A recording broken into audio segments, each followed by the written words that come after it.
Hey everyone, welcome to my channel. If you enjoy content that's clear and actually helpful, don't forget to subscribe. I share videos you can really use. Let's get started. Resetting your VTech Cordless phone is a quick way to fix software glitches.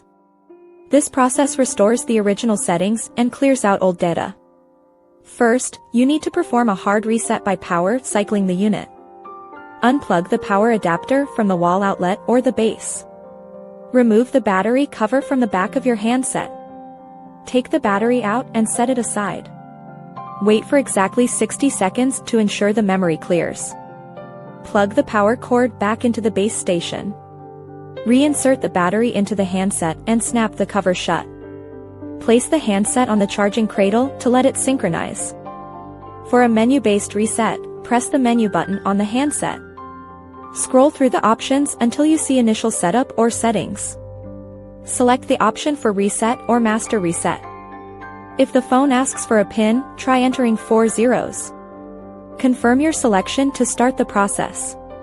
The phone will reboot and return to the default state. You will lose your saved contacts and call logs during this step.